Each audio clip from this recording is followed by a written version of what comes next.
Welcome to this published author's interview. My name is Kenneth Muyingo, and with me I have a special guest that I'm going to be interviewing.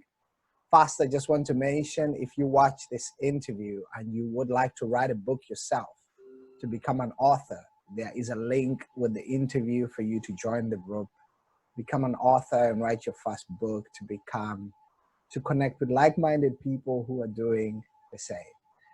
And with that said, I would like to get into the interview by asking my guest to say hello to our viewers and listeners and to introduce himself. Hello, I hope this finds you well. Troubling times right now, so I know it's rough for everybody. My name is Edward Rollins. Ed's fine. I'm a struggling wannabe writer. I still think I got books on the shelves, but I still think of myself as a wannabe. Almost that fraud syndrome. Yeah, I fooled them again thing.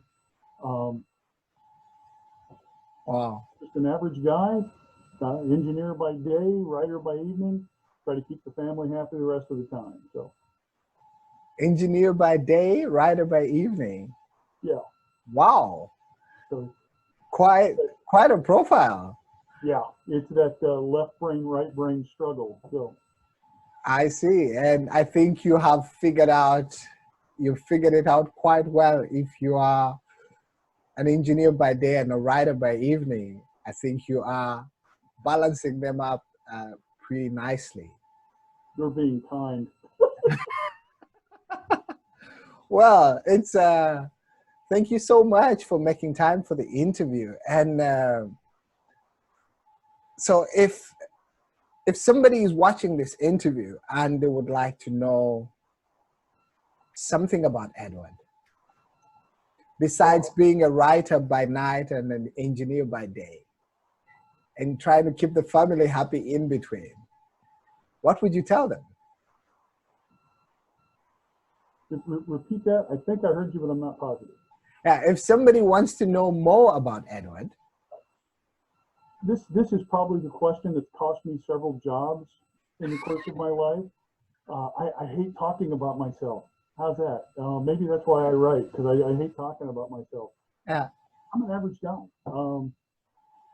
Grew up in Southern Ohio and West Virginia. Spent time in the Navy. Went to college after. Married, 2 kids, 2 great kids, a wonderful wife. Love it sounds trite, but I love the outdoors. I love hiking and camping, and I grew up in a place where that was what you did. And if it's someone watching this who wants to be a writer, the thing that I think that they need to know about me, don't put it off. You will regret it. You will never be perfect. It will never be good enough. It will never be what you're proud of until you do it and just get it done. And then don't be afraid to share it and show it to people. I finished this book 4 years before I let someone else see it. So yeah, don't be afraid. Just step out and do it. Amazing. And well, this doesn't sound average to me, Edward. Navy, family, engineer, author, it sounds pretty exciting. It's a good life. It really is. That's good, indeed. Well, you mentioned. I'm sorry? You mentioned that you have written a book. This is what I want us to talk about. Can you tell us about the book? Well, The Witch's Death. That's the title of it. Pardon? The title of the book is? The Witch's Death. I guess this is the obligatory cover shot, if I can figure out where the camera is. The Witch's I've had editors describe it as the Dresden Files meets the Waltons. It's urban fantasy, meaning you get creatures and mythological things in today's world. But kind of the twist on it is it's not in New York or Chicago or some big city. It's in a tiny little place dear to my heart called Pineville, West Virginia. It's a wide spot in the road that passes for a county seat, but it's a wonderful place. And that's why I decided to set my book and to look at that world through the eyes that I had, through my familiarity. Wow. I see. So it's a little bit mystery novel. It's really very much a story about family responsibilities and our duties to, the people before us, and the consequences of, for one man, the character in the book, who decides he can blow those off and then finds out he really can't. Wow. Wow, it sounds quite intriguing. What inspired you to write the book? I've always kind of been a storyteller. As you can see, the bookshelves behind me, they're packed with role-playing games. That's how I filled a lot of my life, was telling stories in a game setting. And I'd had this story kicking around the back of my head, and I guess the answer to this really kind of goes back to don't wait. 2017, I got a pretty rough diagnosis. I have a time bomb ticking away in my head. Don't know when it's going to go off. Not much they can do about it. But the doctor would like me to leave my body to science when we're over. So I had to look at it and say, all these things that I've wanted to do, I don't have time to wait. I could die of old age before this is a problem. Don't get me wrong. I could be an 80-year-old man being interviewed by you when we're all, trying to figure out why in the world I'm still here. But none of us knows that. So the inspiration to sit down and start really hammering this out, because I had to, I said I had it done for 4 years before I really got serious. I had it done. It was all laying on a flash drive in my work drawer, and you have to pick this up and you have to finish this, and you can't put this off. And these other things that you're doing just have to be finished. Yeah. And I felt like it was a voice that take on a genre that really wasn't there. So you've got what you believe to be a fairly different view, put it out there. So it was the understanding that there's no promise, for tomorrow. Stop putting it off and go do it. So it went from just being an average story in my head to something I had to get done and put out. Wow. And you held on for 4 years. I'm sorry? You held on for 4 years. I held on to it for 4 years thinking I'd get around to it. And then 2017, I realized, no. And then it was a learning curve. How do I publish a book? I shopped it around to authors, to agents. I looked the normal route. And then I actually found a writers group. I live in a small community in central Ohio. I found a writers group that I didn't expect to find. And I looked at the number of people who were self-published and, had 30 and 40 books out, and, they weren't getting rich, but they weren't going to work anymore either. Yeah. And, I don't have any daydreams of that. It'll be really hard for me to replace my day job with writing. But they were a lot of help, and they kind of smoothed the edges and the fears of publishing it yourself. Yeah. So that was a little bit of a lead time, trying to learn how to do it and how to do it right. So I see. Wow. Quite a journey. And you mentioned also about the ticking time bomb. yes, I have a genetic condition that, in looking back on members of my family, I recognize some of the symptoms: gait to their walk, that sort of thing. Most people's spinal cords are circular. I have a bony mass building up in my spinal column that leaves me with a bean-shaped spinal cord. I may die of old age, or the coating on your spinal cord on mine may pop, and I may be paralyzed. I had to learn the word, again, 2017, I had to learn the word tetraplegia. It means paralyzed from the jawline down. But I didn't know this was a thing, and it was a word I had to learn. So. Quite a journey. I wish you lots of strength on this journey, Edward, and thank you so much for sharing this. I didn't know I had it. And the doctor said you've had it 25 years. So I had to come to a place where I said, nothing's different. I just know about it. Yeah. So I can let it run my life, or I can go live my life. And my wife was right there with me the whole time. She, she's been a rock and she's been very supportive. Uh, and she encouraged me to take the time to do the things I wanted to do. So. Yeah. Wow. That's very courageous of you, and I think it's very inspiring also. Our viewers will find a lot of value in this, and thank you so much for sharing that. I don't think of it as courageous. Again, this goes back to the I hate talking about myself function. Yeah. But if somebody can hear what you can hear this and make a change in their own life, excellent. So. Wow, that's amazing. And talking about the book that finally, after 4 years, came out, how did you choose the topic for it? Was there a struggle in that, or it was sort of like an automatic decision? I knew the kind of story I wanted to tell, and I'd made several attempts before. Uh, I love Raymond Chandler. I've read pretty much, I believe, everything the man's ever written, except for some of the older magazine articles that you just can't find. And I think at one point I tried too much to be that. And I think a lot of authors go through that point where they want to be the writer they love. Yeah. But I knew I wanted the real average person character in an unusual situation. How that was going to look,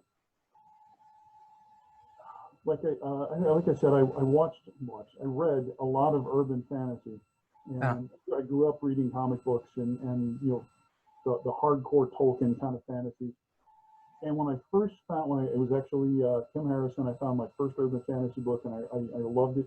Her stories were all set in Cincinnati, where my wife and I were living at the time, which was odd. So I think a lot of things came together. It's like, find a way to set yourself apart, find a story that's less about the genre and more about the character, and then use the genre to lift the story up. So, there's a lot of struggle, especially, when you go away, you're going for the better part of 8 years, and you may come home 1 or 2 weeks a year, maybe, depending on how you can get leave. Coming home is hard. Yeah. Because everybody else's life has changed. Yours has too, but not the same way. Indeed. So, especially for vets, I get the privilege of, in my personal life working with vets, and it's hard for them to come home. Yeah. So I wanted a way to look at that without, being too heavy-handed. So I looked at this guy who's given, he has to come home. He's not really given a choice. You've walked away. He's dismissed his responsibilities. He hasn't bothered in this world. He needs to learn the things that come, with being the person that he is. He's a witch, for lack of a better word. He's decided not to learn that. He's just going to go live his life. And 10 years after he leaves home, he finds he has to come back, and he has to relearn who he is, and all the work that he did to be somebody else. Now he has to find a way to make who he is fit with who he's meant to be, and resolve the who he wants to be question. So that's quite a conflict. Yeah, no, it is. It's absolutely a conflict. I returned to a small town in southern Ohio. Found people that I'd known, all my life, except for the years that I was going in the service, and they were all so different. And I was also different, and they expected things of me, and I expected things of them that just weren't us anymore. So it was a thing. It was a thing to lean on to tell the story. So. Wow. And I think there's some personal baggage, for lack of a better word, that gets worked out in the story. Some things said that couldn't be said anywhere else. But again, I think if you're really putting yourself into the writing, then that's what you have to do. Wow, that's quite a catchy story. Thank you so much, Edward. It's No problem. do you consider yourself as a naturally talented writer, or is writing a skill you've developed over time? Writing is work. I mean, it is hard work, start to finish, and then the rewrites. The first, like I said, I worked with a couple of the writers. I wrote some small pieces for anthologies that they're not great. I mean, Yeah. I'm told, oh, these are wonderful. No, no, I can tell you everything wrong with that story. So then, when I developed a level of trust with some of these folks, and I let the story out, tell me what you think. One of the first bits of feedback I got was, you need to start the story where it starts. These first 3 chapters have to go. Wait, what? 3 chapters? 3 chapters have to go? You're not talking about a couple of paragraphs here. You're talking about things Three that chapters. 3 chapters have to go. But What? then step back and look at it. I mean, because it was, honestly, I thought some of the best writing I'd done was in those first 3 chapters. And now I've got to lose it or find a place to put it and squeeze it in and keep it down to, a reasonable word count. Uh, Yeah, it's work, man. It is it is. hard, often emotionally draining work. Wow. There are times when the last thing you want to do is sit down tonight and write, but you Yeah. have. You have to. Wow. Indeed. Oh, thank you so much. And you mentioned the diagnosis. Yeah, But I'm curious. You wrote this book already for 4 years, and you had it sitting somewhere. And if somebody is listening to us and they would like to know, what would you tell me is the one thing that has happened to you personally that has had the greatest impact on your writing? I believed I could do it. I didn't know how to do it. Huh. And I had to reach the point where I understood no one was going to come tell me how to Huh. do it, that I had to go learn. I actually took some writing classes as electives in college because even then I knew I wanted to try my hand at writing. And Dr. Ford was my instructor, and she made this statement to me that stuck with me. The only way to know that you're a writer, that you're really and truly a writer, Yeah. is if you can balance your wobbly desk with the rejection letters. If you've got a big enough pile of rejection letters that you can balance that off, that wobbly desk, then you're a writer. If you've got a couple of rejection letters, you're not a writer. Yeah. So it was Well, finding the guts to step out and say, what do you think? Take a look at this. And huh. boy, big rejection letters come in email nowadays, so you really can't balance anything with them. Yeah. But I have a folder full of You print them out and just keep them in the folder. Wow. an email folder full of we're just not looking for this now. Maybe try this, or maybe, and they were helpful. Talk to this person, or talk to that person. Here's an email here, here's an email there. And it was easy to say, they said no, and not read down to the part where it's not for us. But man, I got this friend, and you just gotta stick with it. Indeed. Is writing naturally a talent or hard work? That's, I think, honestly, where the hard work really starts. You've written the book. That was easy. You only got to work with yourself to write it. Yeah. But then you've got to go work with other people and do the follow-up and, decide, am I going to find an agent, or am I going to go to Amazon or Apple, or where am I going to publish this? Indeed. Or am I going to let it sit in a drawer for 4 years until something huge jars you to make, to move? So, wow. I see. Wow, this is very inspiring. I hope, yeah. Yes. I hope it inspires somebody, and I hope they're pardon my, I don't know if this is, I don't know the other word. I hope they're blessed as a result. That it makes a difference for them in whatever it is they want to do. Indeed, indeed. Wow. And so you mentioned that this book was already like sitting on the hard drive for 4 years. Are you currently working on anything else? Yes, sadly, I am. Yeah, it's not anything else. It's, well, I could do this and I could do that and I could do this other thing. I'm working on the sequel currently. That's actual words going into a document right now. The sequel to the book. Trying to decide, because when I wrote this, I didn't know, is there a sequel? But then the characters provided me with questions to be answered. So there's a sequel. And, struggling with the advice that you see often. Don't write a trilogy. Whatever you do, don't write a trilogy. And I'm like, what if I'm done in 3 books? Don't write a trilogy. Struggling with that question. Since moving to Ohio, I have fallen in love with East Toledo, and knocking around. You know, I can't really do it now, but before everything changed, knocking around East Toledo and seeing the things there that are so different but so warm and familiar at the same time. It's another almost small town twist on that. I guess contemporary fantasy is the more correct term. Um, I met a young lady in a restaurant, and her name alone inspired a character that, you know, at least a book or maybe a couple will go around. Ah. And just from the most friendly individual in the world, and her community. And then what I've learned about this community, yeah, okay, I have to do this. It's a very Hungarian community. That's not, I mean, my background is Scottish and, you know, a little Irish on the side. So this Hungarian mythology is unique to me. It's new. And it's like, Yeah. oh wow, let me have this. Let me borrow this. Let me use this. So, and then in the service, my specialty was things related to Russia, and I've always loved the Russian people and Russian culture. And I mean, it's, you can have your differences, but man, when you get down to what makes them a people, it's really beautiful. Uh-huh. So I'm plotting out just a hardcore fantasy piece that it kind of gets away from the all things are Tolkien, all things are, you know, medieval England.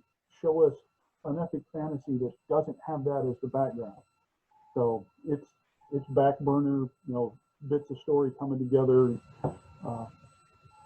I see. Sometimes things got to germinate. So, Which sorry. working title are you using for the sequel? The sequel, currently the working title for the sequel is Where Paradise Lay. Where Paradise Lives. Where Paradise Lives. Where Paradise Lay. It's a title of a song by a group called The Seldom Scene. Again, I am a hillbilly and I love my bluegrass, and The Seldom Scene have a lot of just really beautiful songs. And that song has always spoke to me in some ways, but particularly around the story I'm going to try to tell, it really fits. So. Wow, amazing. Yeah, the power of song. It's fascinating that you say that this title is from a song and it speaks to you deeply. It's Yeah, absolutely. amazing.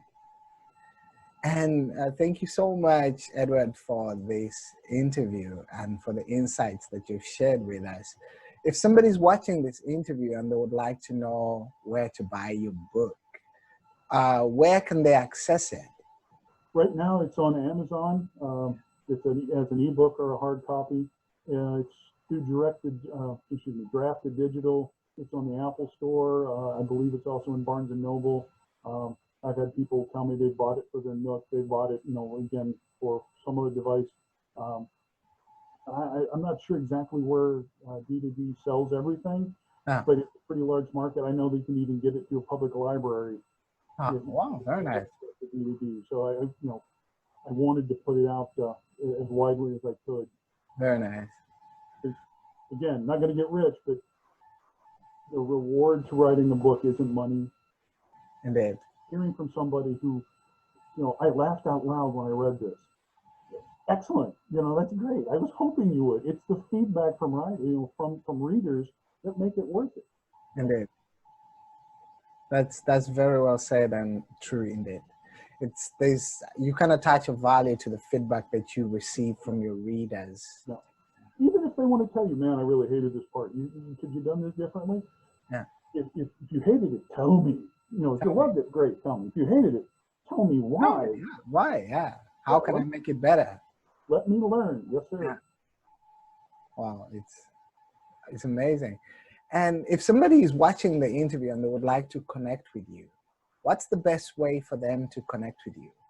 I have a Facebook page that's Edward Rollins author at Edward Rollins, author on Facebook, or Edward Rollins .author at Gmail. I have a Twitter account, but these days, if I don't have to open Twitter, I don't open Twitter. It's just, let me just set this over here for a couple of years. Yeah. I don't want to mute a person for 30 days. I'd like to mute you all for like a year. Can you do that, please? I understand. It's yeah. Sometimes there's just so much going on, and Yeah. it's understandable. But we will put the links that you would like to share with the interview so that people can connect with you. Excellent. Thank you very much. You're welcome. This has been very insightful and very inspiring as well, Edward. Thank you too. Is there anything else that you would like to share that I was not able to address in the interview? Honestly, I think we addressed it, but it's worth saying again. If there's something in your life you're passionate about, if there's something you enjoy, if there's something you really, really would love to be doing with your life, maybe it's a different job than what you do now. Maybe it's just a little sideline that you'd like to try your hand at. Don't wait. Don't ignore your responsibilities, but find a way to do the things you have to do and to express yourself the way you want to express yourself. Don't wait. Do it. Wow. Thank you so much. That is very well said and very powerful. I will take this to heart myself. Good. Thank you Good. so much, Edward. Thank you.